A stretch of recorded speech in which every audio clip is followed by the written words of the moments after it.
దానివల్ల కొంచెం ఆలస్యం అయింది, కొంచెం క్షమించండి. నాకు కూడా కొంచెం కోపం వచ్చింది ఈరోజు. అరే ఎన్నిసార్లు ఆపుతాడు పెద్దగా, ఏదో ఒక్కసారి ఆపితే పర్లేదు. 3 రోజులు 4 సార్లు తల్లి, ఒక రోజుకి ఒకసారి ఆపండి. మరి పొద్దున మధ్యాహ్నం సాయంత్రం అంటే ఇంకా చిరాకు రాదు తల్లి. మనం హడావుడిలో ఉంటాం, వచ్చి ఆపుతాం. అట్లా నేను దొరుకుతున్నా దొరికిసాను, మనం ఏం తప్పు చేయం కదా. పోలీసులు ఫేమస్ అయ్యేదానికి ఎర్ర బుక్లోకి వెళ్ళేదాక నాకు తెలియట్లా. అమ్మా అందరికి నమస్కారం. 350 ఓట్లతో నేను ఓడిపోయాను. కానీ ఓడిపోయిన దగ్గర నుంచి మీకు అండగా నిలబడ్డాను తల్లి. దశల వారిగా 29 సంక్షేమ కార్యక్రమాలు మంగళగిరి ప్రజలకి నేను చేశాను తల్లి. అమ్మ కూర్చోవాలనుకుంటే మనం అందజేశాం. ఇట్లా 29 సంక్షేమ అభివృద్ధి కార్యక్రమాలు. ఒక కుటుంబానికి 15 సంవత్సరాలు ఎమ్మెల్యేగా ఉన్నారు తల్లి. ఇంకో కుటుంబం 10 సంవత్సరాలు. మీడియా మిత్రులందరిలో లైవ్లో చూపించారు. కానీ 2 నెలల ఏ బేరం కుదిరిందో నాకు తెలియదు. ఊరూరు తిరిగినప్పుడు ఏం చెప్పారు తెలియదు. లోకేష్ వస్తే ఇళ్ళని తీయేస్తానని ఆరోపణ. అధికారంలో ఉంటే ఒక రకంగా నటిస్తాడు, ప్రతిపక్షంలో ఉంటే ఒక రకంగా నటిస్తాడు. ఇదే జరుగుతుంది. కరకట్ట రాల మనకి తాగునీరు రాల, డ్రైను గట్ల, వాళ్ళ మనుషులు అదృష్టవంతులు. ఏమి రాష్ట్రంలో ఎక్కడ రూపాయలు ఆర్థిక సాయం చేస్తాం. ఇంకా 5వ హామీ మహిళలకి 18 నుంచి 59 సంవత్సరాల వయసు కలిగిన మహిళలకి ప్రతి నెల 1500 రూపాయలు ఇస్తాం. సంవత్సరానికి 18,000, 5 సంవత్సరాల్లో 90,000 రూపాయలు మీ అకౌంట్ లో తెలుగుదేశం జనసేన ప్రభుత్వం వేస్తుంది. ఇంకా 6వ హామీ ఏంటి తల్లి? అందరు నవ్వుతున్నారు కానీ చెప్పట్లే. అమ్మా ఎలక్షన్ కోడ్ వచ్చింది, వాళ్ళు ఏం పీకలేరు తల్లి. పీకే టైం అయిపోయిందిలే. మహిళలు ఆర్టీసీ బస్సులో ఉచితంగా ప్రయాణించే హక్కు కూడా తెలుగుదేశం జనసేన ప్రభుత్వం కల్పించబోతుంది. సో బాబు సూపర్. వాళ్ళలాగా డబ్బులు దొబ్బలా, వాళ్ళలాగా ఇసుకలో దొబ్బలా, వాళ్ళలాగా మద్యం డబ్బులు దొబ్బలేదు తల్లి. నీతి నిజాయితీగా బతికినాం. అందుకే ఈరోజు బాబు గారి పైన దొంగ కేసు పెట్టినా కేసు నిలబడే పరిస్థితి లేకుండా పోయింది. ఛార్జ్ షీట్ కూడా వెళ్ళకపోతున్నారు కోర్టులో. అది మనకున్న చిత్తశక్తి. అమ్మా భారతదేశంలో 4,000 అసెంబ్లీ స్థానాలు ఉన్నాయి తల్లి. 4,000.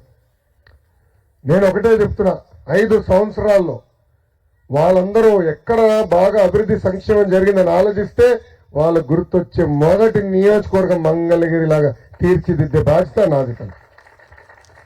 కరకట్ట కమలాసన్ లాగా నాకు నటన రాదు, నాకు రాదు తల్లి. లేదంటే మా ముద్దల మావయ్య బాలయ్యబాబు గారితో నేను పోటీ పడేవాడిని. మంచి పోటీ ఇచ్చేవాడు. నాకు నటన రాదు తల్లి, నాకు రాదన్న. ఏం చేద్దాం చెప్పు. నేను ముందు ఉన్నట్టుగా చెప్తా, చేయలేకపోతే చేయలేనని కూడా చెప్తా తల్లి. అమ్మ మనకి మౌలిక సదుపాయాలు కల్పించాలి. బాగా నీటి సమస్యలో మీరు అనేక ఇబ్బందులు ఎదుర్కొంటున్నారు. మేము ఇప్పటికీ హామీ ఇచ్చాం. ప్రతి ఇంటికి పైప్ లైన్ ద్వారా ప్రతి ఇంటికి నీటి కుళాయి మేము అందిస్తాం. అది మొదటి హామీ. రెండోది భూగర్భ డ్రైనేజ్ కూడా అవసరం తల్లి. ఎందుకంటే ఒక ఇంటి నీరు వెళ్ళి వేరే ఇంటి ముందు ఆగుతుంది, మళ్ళీ వాళ్ళకి మనకి గొడవ. లేదంటే 2 గడపల దాకా వెళ్తే ఆగితే మళ్ళీ 3 ఇంటితో గొడవ. దీనికి శాశ్వతమైన పరిష్కారం భూగర్భ డ్రైనేజ్ తల్లి. అన్న ఎన్టీఆర్ నిమ్మకూరు ఊర్లో, ఆయన ఊరు నిమ్మకూరు తల్లి. ఆ ఊర్లో నేను భూగర్భ డ్రైనేజ్ చేశాను తల్లి. అద్భుతంగా ఉంది. ఒక దోమ కూడా లేదు. 8 సంవత్సరాలైంది, ఒక రిపేర్ కూడా లేదు. సో భూగర్భ డ్రైనేజ్ శాశ్వతమైన పరిష్కారం, అది చేసే బాధ్యత నేను తీసుకుంటా తల్లి. చివరిగా గంజాయి కూడా మనం అనేక ఇబ్బందులు ఎదుర్కొన్నాం. ప్రతి ఇంటి గంజాయి వచ్చేసింది తల్లి. ఒక తరాన్ని నాశనం చేస్తున్నాడు జగన్మోహన్ రెడ్డి గారు తల్లి. మీరు అడగచ్చు, ఇది కూడా జగన్మోహన్ రెడ్డి గారేనా అని. ఏమ్మా ఎంత అన్యాయం అంటే ఈరోజు వాళ్ళ పార్టీకి చెందిన ఎమ్మెల్సీ అనంతబాబు ట్రైబల్ ఏరియాలో గంజాయి పండిస్తాడు, అతనే సప్లై చేస్తారు. వాళ్ళ కార్యకర్తలు ఈరోజు అమ్ముతున్నారు తల్లి. ఇక్కడనే కాదు తల్లి, చిత్తూరు జిల్లా వరకు వెళ్ళింది గంజాయి. నేను పాదయాత్ర చేస్తుంటే అక్కడ ఒక తల్లి కలిసింది. తల్లికి 3 అమ్మాయిలు. పెద్ద అమ్మాయిని గంజాయికి బానిసలు చేసి శారీరకంగా వాడుకున్నారు వైకాపా నాయకులు తల్లి. 45 రోజులు హింసించారు అతను చెల్లమ్మని. 45 రోజుల తర్వాత తల్లి తెలుసుకుంది ఇంకా తల్లి ఆవేదన ఆలోచించాం. నన్ను కలిసి ఆమె అడిగింది, అన్న గంజాయి మొత్తం నుంచి నా కూతురుని బయటికి తీసుకురావాలి, సిఎంసి వెల్లూరుకి ఒక్క ఫోన్ చేయి, నేను వెళ్తానని చెప్పింది.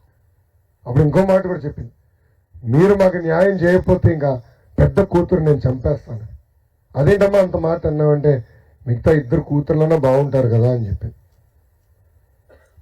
మొన్న డాలస్ నగర్లో కూడా అక్కడ కూడా ఒక తల్లి నుంచి చెప్పింది, వాళ్ళ ఇంట్లో అందరు పిల్లలందరూ గంజాకి బానిసలు. ఎందుకంటే ఆ తల్లిని అభినందిస్తున్నాను. గంజాయి కానీ ఒక్కరు బానిసలు అయితే ఒక తరం నాశనం అయిపోతుంది. గతంలో బాబు గారు ముఖ్యమంత్రిగా ఉన్నప్పుడు ఏనాడు గంజాయి రాలే మనకి, కానీ ఈ ప్రభుత్వం వచ్చింది, అది వచ్చింది. దానికి చెక్ పెడతాను. అది కూడా మొదటి 100 రోజుల్లో ఫుల్ స్టాప్ పెట్టే బాధ్యత నాది అని సభాముఖంగా మహిళలందరికీ హామీ ఇస్తున్నాను.